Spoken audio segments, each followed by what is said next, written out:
David hunts, I can change my skin. then skins. Dr. Dekker dated his patients. I had a hot date. We went out for drinks. I took photos of Jessica. Dr. Dekker did phone On Valentine's Day. and asked me for Nathan's number. There was a girl there. Am I wrong to keep the locket? I'm allowed to talk to her, aren't I? He was preoccupied with finding Photographs. patterns. Rocking chair. I haven't been back to the beach since, I had a bit of a shaky loop incident. where I find something I set fire beautiful in the sea. to Hannah's clothes in the garden. I dug the grave. I wish I'd said goodbye. Dr. Dekker cursed me. It didn't weigh enough to have a body in it. Oh, Doctor, you surprised me. Reminds me of Officer Yates. Did I ever mention I had a special friend in the police force? Nah, it's not something you drop politely into a conversation. He's been doing some digging and he's found a couple things. There's a crime scene report that goes into all the gory details and another report that's about a patient you're seeing today, Claire. I'll put them both on the desk for you. And thanks for the grief counselling, by the way. It's really been helping, you know, I'm so glad you're here.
I've been to the lake house regularly, keeping an eye on David.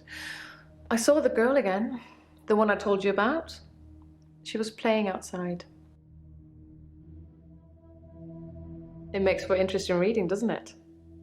I can tell you're dying to ask me about it. Fire away.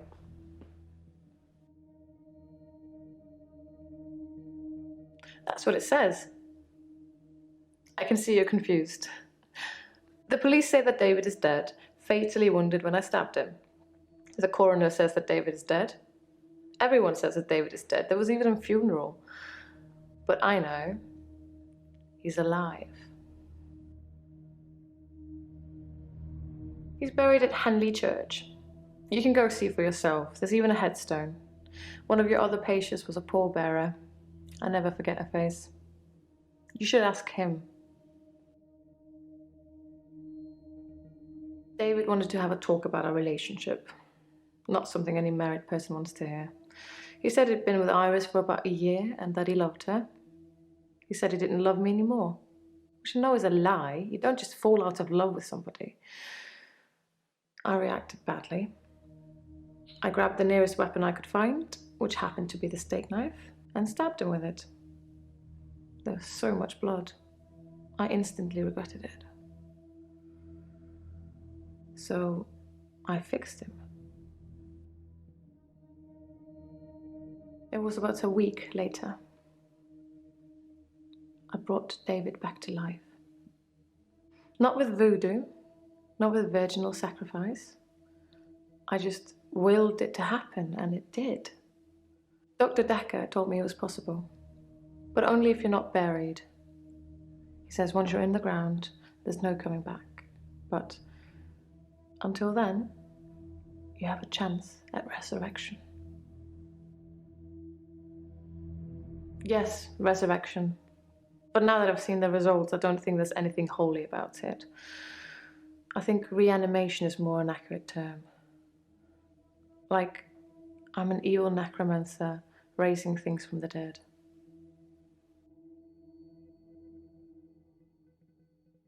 I think his brain was already decaying during the week that he was dead. Important bits. So when I brought him back to life, I didn't heal him completely. Just gave him life in the state he was in. I mean, he's hunting and killing things and trying to roast them on fires he can only light with matches, but that's about it. He's your basic Neanderthal. So I have a problem. I'm being charged with murder because the police don't know he's still alive, and I can't get David to vouch for me for obvious reasons. I think it would raise quite a few more questions than answers, which is why I'm hoping that you'd be able to help me.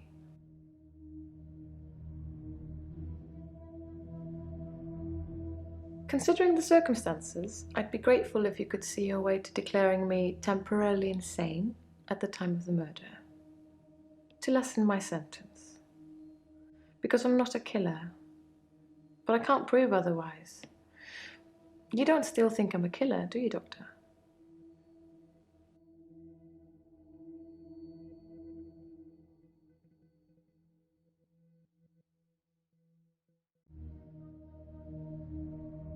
Thank you, Doctor. So then you'll help me? You'll say I was temporarily insane? Thank you, Doctor. That's all I needed to hear. From you or Dr. Dekker. But Dr. Dekker wouldn't do that for me. He wanted something else. Dr. Dekker teased me mercilessly about my alleged ability. He didn't believe I'd reanimated David. Once, he presented me with a dead mouse and commanded me to give it life again. I didn't, of course. It's not something I'd throw around lightly. He changed his mind about me eventually. And then he mentioned the girl. He told me he'd locked up a girl in the basement of his house, just for me, and he asked me to reanimate her. It was Iris.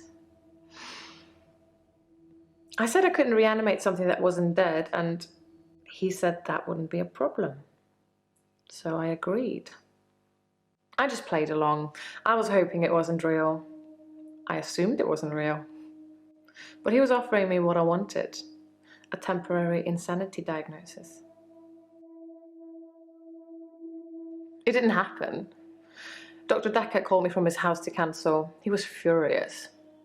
He said that Iris had escaped and he blamed me for it. He said that I must have set her free after he told me about her. I knew it was all lies anyways. He was obviously titillating himself by reprimanding me. He knew I'd never want to speak to Iris again, so I couldn't prove it either way.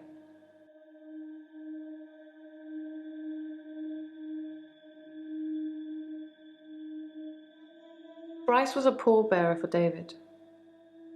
He's also a gravedigger, I believe.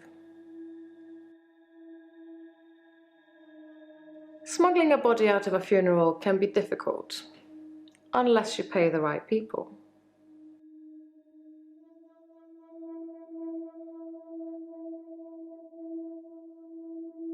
Dr. Dekker asked if I could prove David wasn't dead, so I took him to the lake house.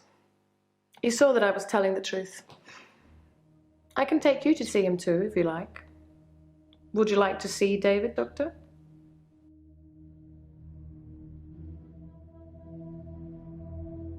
Very well.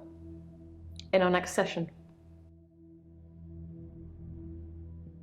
It sounds to me as if Dr. Dekker's murder was a spur-of-the-moment thing. If you were planning to kill someone, you'd bring a weapon with you, wouldn't you? I imagine that the paper spike made a very good weapon, though. It could look quite menacing, glinting in the moonlight.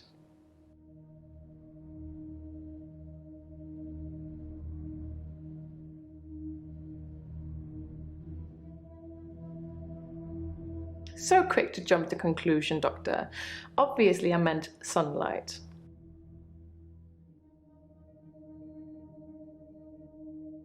You tell me.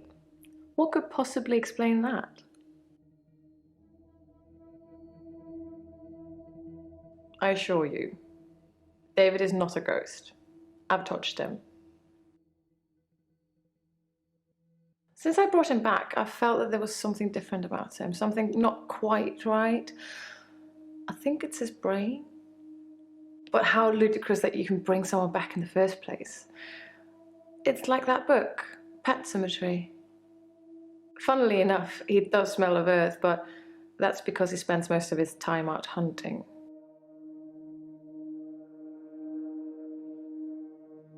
If David doesn't exist, then that means that I really did kill him. He really is buried, and I really should be going to prison for a very long time. That just doesn't seem right to me. It's more probable that I reanimated him under Dr. Dekker's guidance.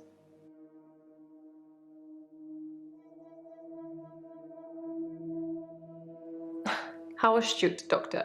Yes, I did say I hadn't seen Dr. Dekker outside of our sessions. That wasn't a lie. Our trip to the lake house was made during a session. No, I didn't speak to her. You told me not to.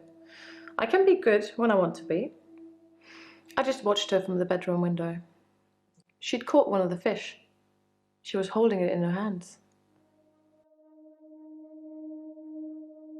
I wasn't close enough to see, but for all intents and purposes, it looked as if the fish bit her. 1, 2, 3, 4, 5. Once I caught a fish alive.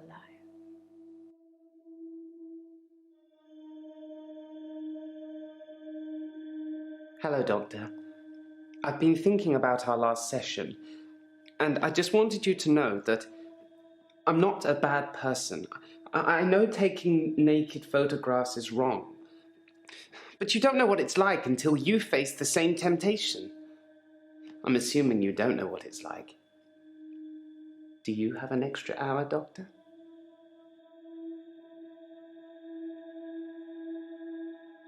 Thank God for that. There's someone else in my hour, a hooded figure, watching me and following me. I've followed it too. Dr. Dekker frequently used that paper spike on his desk as an example. I'm sure he did it with the other patients too. He'd make me look at it, touch the point to see how sharp it was. He'd tell me that because I think it's sharp, it will hurt me. But if I thought it was nothing, it could pass right through my hand.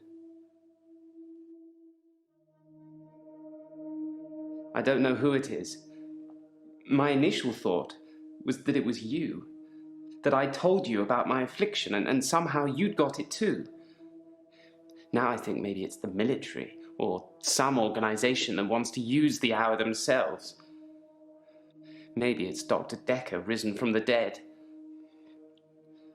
I need to talk to you about him. I'm surprised I haven't been approached earlier. I mean, my skills in the military. Special ops would be a breeze, wouldn't it? Waltz in past everyone during the midnight hour, get whatever you want, and return to friendly soil. It also makes me think that they might already know all of that, and that they want to get rid of me in case I tell anyone else. Would you do something for me if they get me?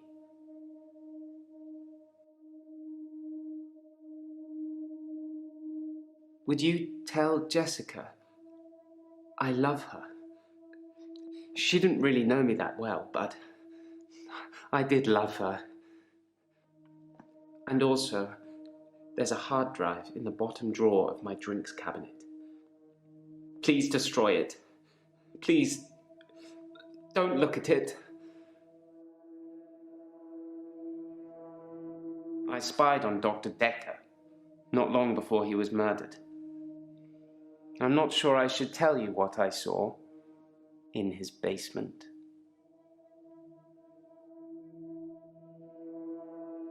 I'd been feeling uneasy with Dr. Dekker for some time. I mentioned how he'd changed before, so I began spying on him at home. One night, the basement door was open, and Dekker was returning upstairs. I skipped past him, and there she was, a girl. It was difficult to tell. It was dark, and she was chained. I removed the chains, dressed her, and sat her in the police station. There's no evidence, though. No evidence of what he'd done. But she was free. I saved her. I'm not evil. I destroyed evil.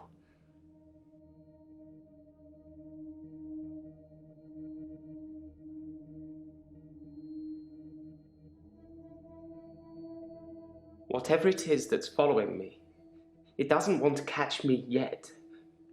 If I move towards it, it runs away. And when I follow it past temptations. A bar brawl, an open till, an open bedroom window. Like it's testing me.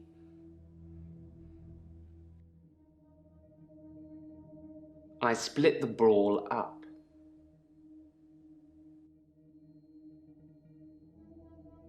I did nothing. I'm not stealing anymore. I looked in. Watching other people is somehow built into our genes, Doctor. There was an old woman in bed. I went inside. Her bed covers were smoking. I think she'd fallen asleep holding a cigarette. I took the covers and put them in the bath. She'd have died otherwise. And no, I didn't take any pictures.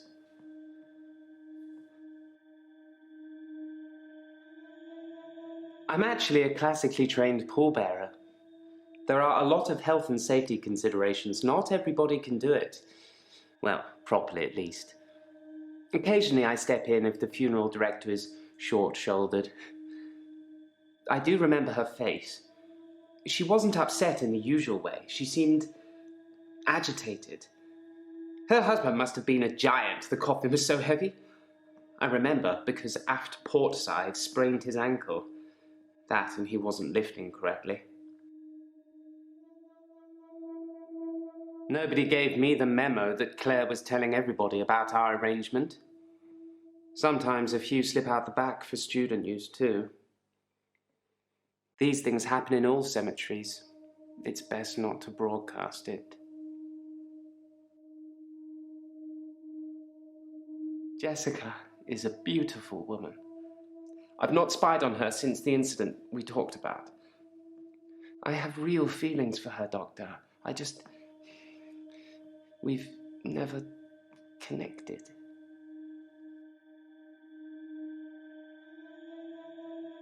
Thank you, Doctor. Thank you. It's nice you think I'm capable of such basic interaction with females. But I'm still in awe of her, really. I will think about it, though. I put my hand through a rusty nail at work today. It hurt like hell and bled like I'd been shot. I closed my eyes and thought, this isn't happening. The nail is just a worm and it will wriggle through me. When I looked back, can you guess what I saw?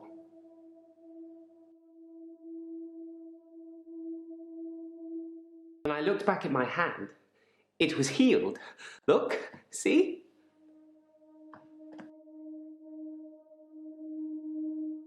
My hand had healed. The nail had become a worm and was wriggling in my palm. It was like a little miracle, like magic. I shouldn't really say miracle or magic. They're words that Dr. Dekker used when he tried to get you to think things and make them real. But do you think it's real, Doctor? That magic is real?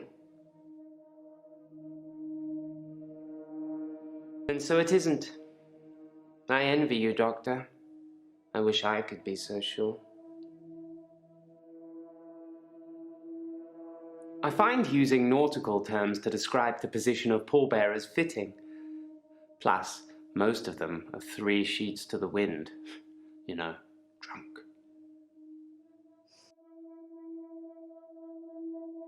Common or garden rocks.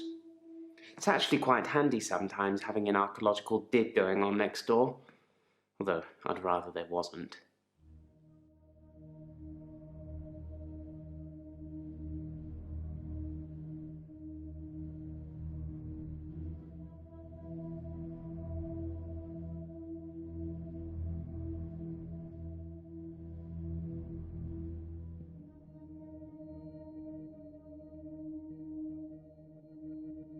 I'm okay. Thanks for asking. It's rent day, and I always feel a little blue on rent day.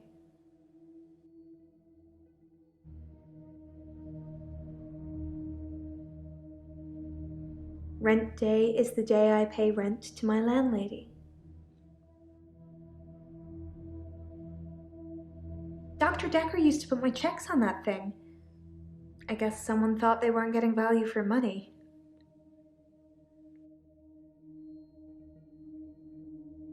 I actually don't have a lot of money. Sometimes a therapy check would bounce, but Dr. Dekker would be okay with it. Oh, my checks are fine though, don't worry.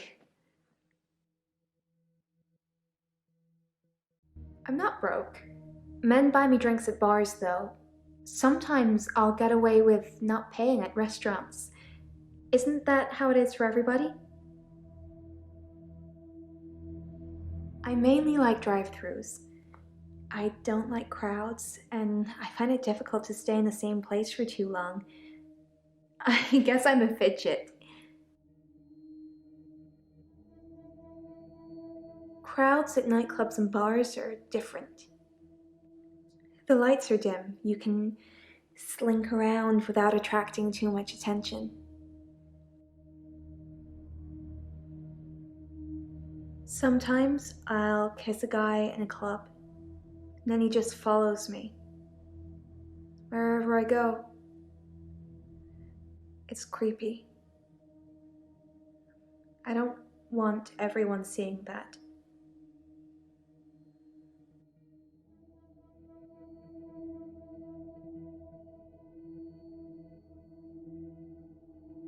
They follow me wherever I go.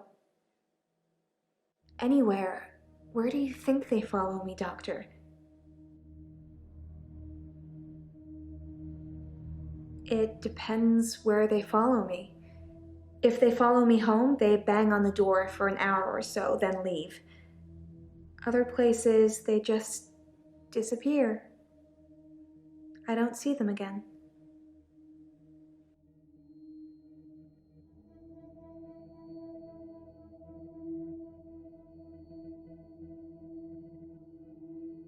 They don't just disappear into thin air. I think they return to the place I found them.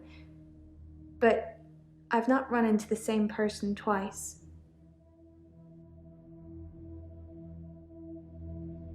You've got a good memory, Doctor.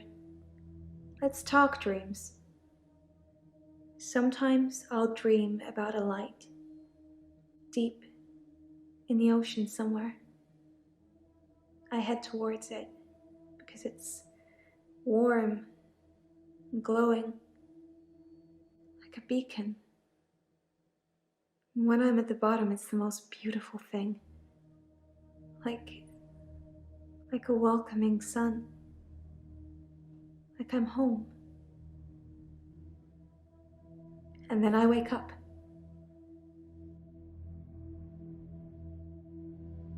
It's so beautiful. It calls me. It's like I'm in a trance. What does the dream mean, Doctor?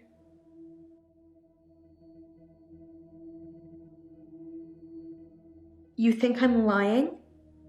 Wow, that's gonna help with our trust issues.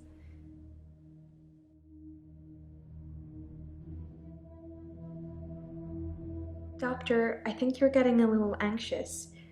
If you ever wanted to visit the beach, you can just turn up. It's not mine.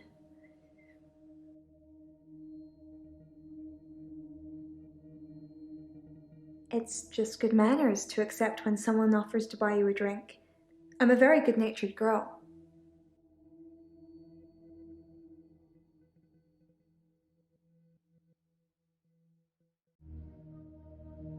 Don't you think I'm sweet, Doctor? I think you're falling for me, Doctor. Don't let that get in the way of helping me.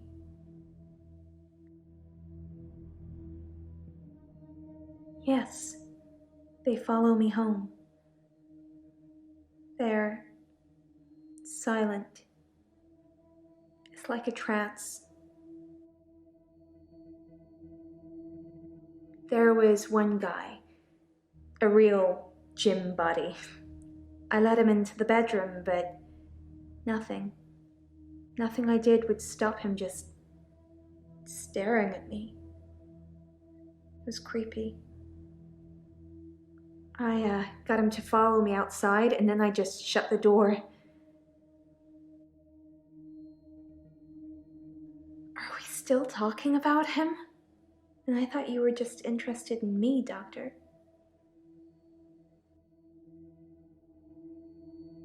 Dr. Dekker suggested home visits.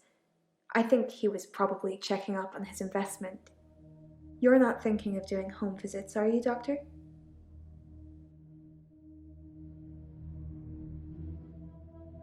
That's good. I'm not sure I can afford any more of your time.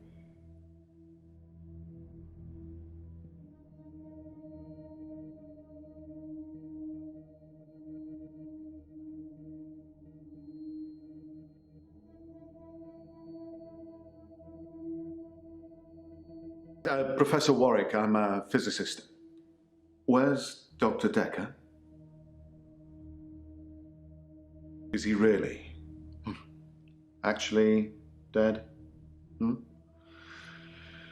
Not a worthy adversary after all, then? Dr. Dekker challenged me. He tried to use my theories against me. Quantum theories.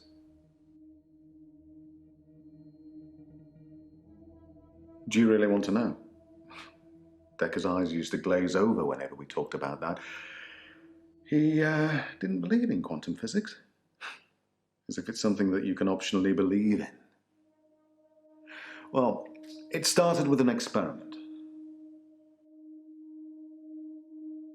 Have you heard of quantum suicide, Doctor? Quantum suicide is a thought experiment that tries to explain the many worlds theory. You're looking at me blankly. I can see that you don't understand. I knew you wouldn't. Alternate universes. Essentially, if I were to shoot myself, then in some alternate universe, I'd still be alive. Now imagine if I could actually choose that universe. I'm taking a product off a supermarket shelf.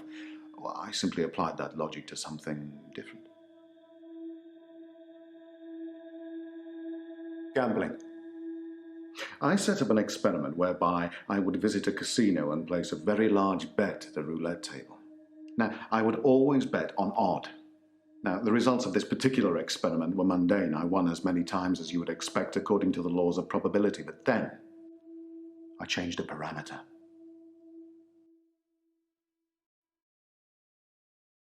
Why not gambling? My wife, Vanessa, left me for a neurosurgeon. She emptied our entire combined wealth into her barrister's wallet. I needed more money.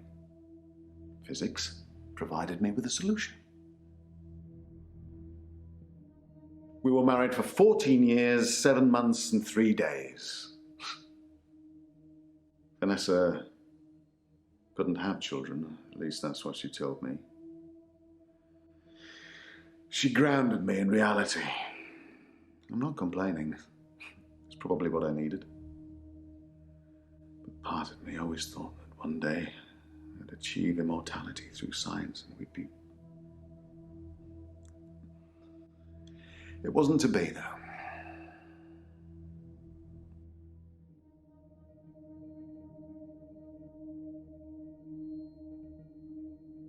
Well, yes, it bothered me, especially now that I find out that she's pregnant. Oh, no, it wasn't a rocket scientist that was required, but a brain surgeon, it seems. I have considered putting that neurosurgeon onto his darkest timeline. But I'm not a killer, it would seem.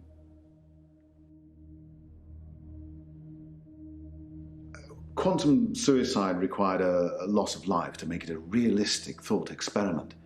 So I simply upped the stakes. Every time I bet on odd, I would place everything I had on that one spin of the wheel, and it worked. Well, for a while.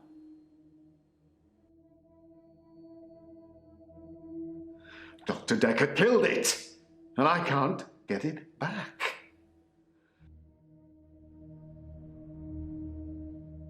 Well, my theory, quantum gambling. If the stakes are high enough, you will win every time by simply shifting your consciousness into that branch that wins. It's tricky, but it can be done. Dr. Dekker didn't like that. He saw me becoming rich and powerful, and he hated that. That's why he proffered the hangman's paradox.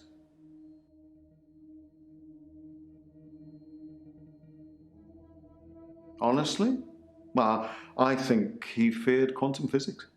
He didn't like things being explained in terms of science, almost as if he'd have preferred chaos. Well, imagine a judge sentences you to death. Now, it will be Monday or Tuesday next week, but it will be a surprise. Well, which day do you think you'll be executed? Well, it can't be Tuesday, because if you're still alive on Monday at midnight, then you know you'll be executed on Tuesday, so it won't be a surprise. Conversely, it can't be Monday either, because, well, you'll be expecting it to be Monday by deduction. Hence, a paradox. Dr. Dekker tricked me. He told me that sometime in the future I would lose a bet, that I would lose all of my money. Now, this didn't seem likely because I had quantum gambling on my side and it was working. But he unnerved me. He made me doubt myself. And then it happened. Recently, I lost everything that I'd managed to build up since Vanessa left me. I was at a fundraiser for a charity called Mind Stretch Outreach. Don't know how I got roped into that, I can't remember. But it was full of very clever children with bizarre outlooks on life. And Jaya. It was Jaya who asked me to go.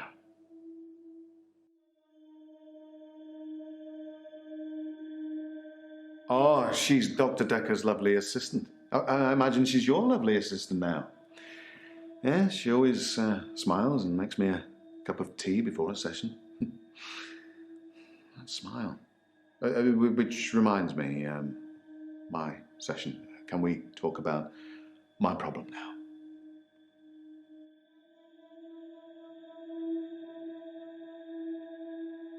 I'm not a gambler, Doctor.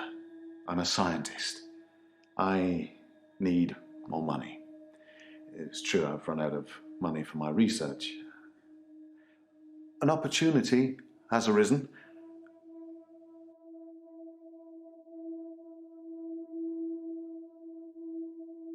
Quantum gambling. It's a pet project. It's got nothing to do with work.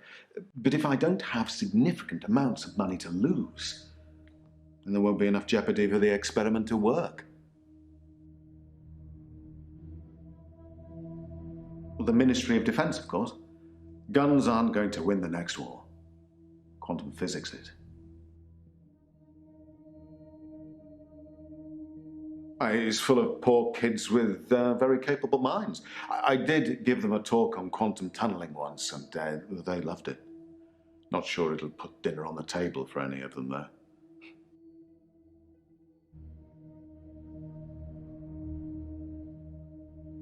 Oh, you're going to have to Google that, Doctor, I'm afraid. I'm not a walking Wikipedia. I'd love to tell you, but I am paying you by the hour. Maybe look up Schrodinger's cat whilst you're there. A very wealthy group of individuals have offered to pay me a very large sum of money if I attend their next private soiree.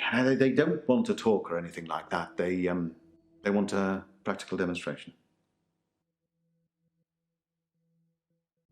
They'll pay me £1 million if I can successfully survive 6 rounds of Russian roulette.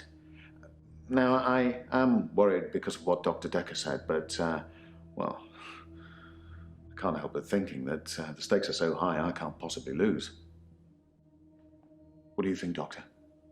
Should I take them up on their offer? No. No, I suppose you're right. In a darker timeline, you probably said yes, and I'm dead now. I earn good money where I work. How do I stop losing it? I take your point, But I suppose to decide whether to continue gambling or to stop gambling is a gamble within itself, isn't it?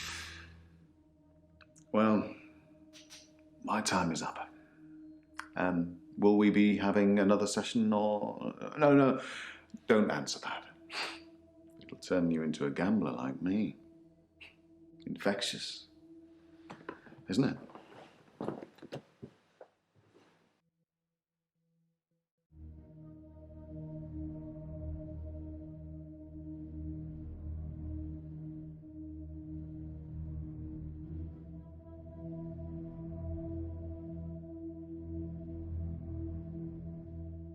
I'm fine. I'm ready for my grief counselling. I emailed you Mariana's address. I don't know why you'd want it. I suppose you're going to start doing home visits now, like Dr. Dekker?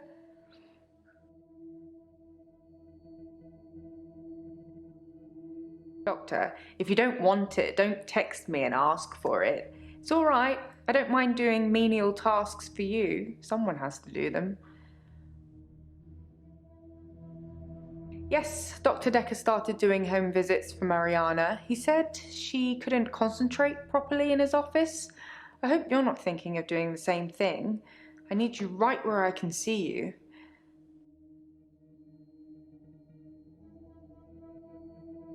Checks and balances, Doctor. Somebody needs to be watching the watchman, so to speak. Make sure you're helping, not hindering. He probably did his fair share of helping and hindering. He was definitely helping in the beginning, but then seemed to lose sight of things. I think he was so overwhelmed by the patients he was getting. His curiosity just got the better of him. There was a definite turning point. Somewhere around the time Professor Alderby turned up, that seemed to unsettle him. And then we had a flood of extra weird patients. I think it was all too much for him. I think I misjudged him. I hope you deal with it better.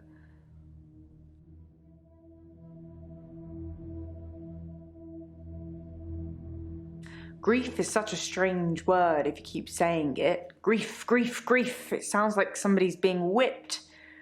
And you're going to ask me how I feel today?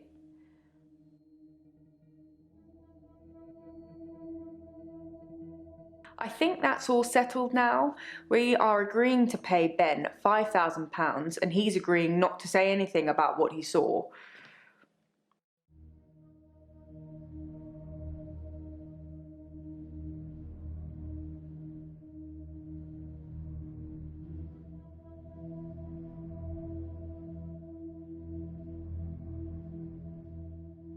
He thought he saw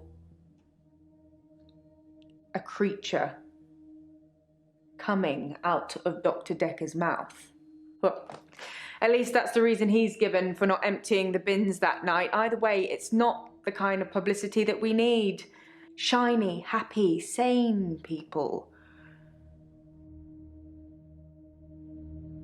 It's in that police report that I gave to you. You should really take a look at it. Some mornings I come into work and still expect him to be here. Sometimes it feels like he actually is here, watching over me. We had a connection. It's gone now, though. You can't have a connection with the dead, can you? Not for too long, anyway. Dr. Dekker asked me to have dinner with him for Valentine's. I refused, obviously, because you don't sleep where you eat or something like that. But it was flattering. especially with competition like Mariana around. Sorry, I didn't mean I was competing. I was happy Mariana was going out with him. I didn't want to be romantic with him. We had a stronger connection than that. Dr. Dekker and I shared some philosophy. We'd both read The Cult of the Kinetic Mind, and we agreed with a lot of what it said. Have you read that book, Doctor?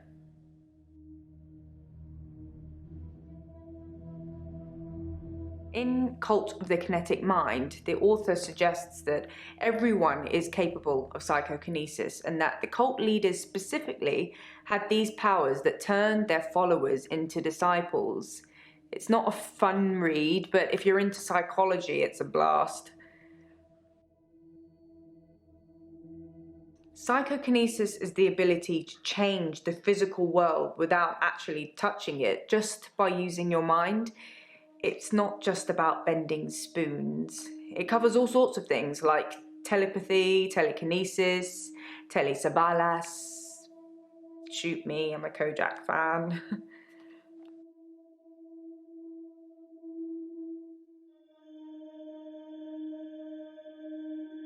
Like I said, all those cool things are in Cult of the Kinetic Mind, apart from Kojak, obviously. If you ever get a patient who thinks they can change the world with just their mind, then duck, just in case they can. But seriously, do a whole load of shrinking and make them better. Whether you believe in psychokinesis or not, you'll need to figure out your approach with those that do. How do you make people who think they have special powers better? Do you remain passive and support, encourage them, take them away?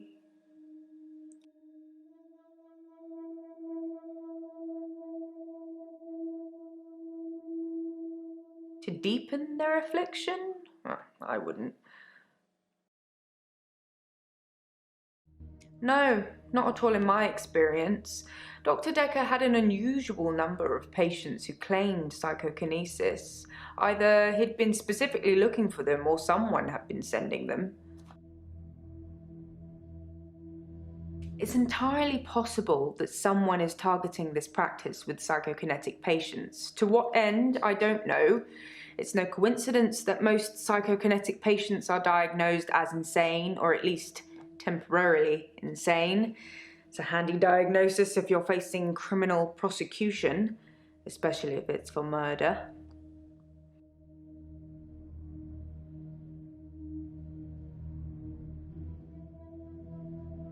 I was at home on my lonesome, Doctor, like I said before.